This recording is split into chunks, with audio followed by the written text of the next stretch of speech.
এখন আবার কে বিরক্ত করতে আসলো? এত রাতে কে রে? কি ব্যাপার, সালমাকে দেখতে পাচ্ছি না? সালা মেয়েটা কি আজ বেশি হয়ে গেছে নাকি? চোখে ভুল দেখছি। ভুল না, ঠিকই দেখছিস তুই। সালমা তুমি এখানে?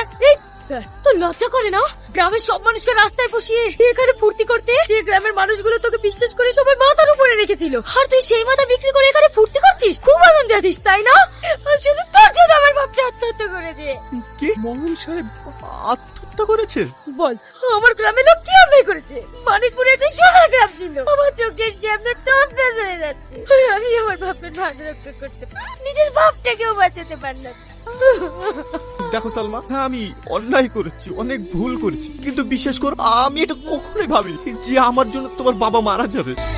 তোমার বাবার জন্য আমারও বেশি কষ্ট হচ্ছে। যে হাত দিয়ে আমি সবার সম্পত্তি কেড়ে নিয়েছি, সে হাত দিয়ে আমি সবার সম্পত্তি সবাইকে ফিরিয়ে দেবো। কিন্তু ওই দলিলগুলো আছে শয়তান শাকিলের কাছে, তুমি কি করে ফিরিয়ে আনবে? সেটা আমি দেখে নেবো। আমি যেটা বলছি সেটা মন দিয়ে ভাই ভাই, এই দেখো আমি কাহিনী এসেছি। আরে টনি, তুই এই গাইয়াকে কোথায় পেলি? আরে গাইয়ে না, ওই গ্রাম থেকে এসে আমাকে মার্ডার করে দলিল হাতিয়ে নিতে এসছে। শয়তান, আমি তোদের কাউকে ছাড়বো না। তাই নাকি?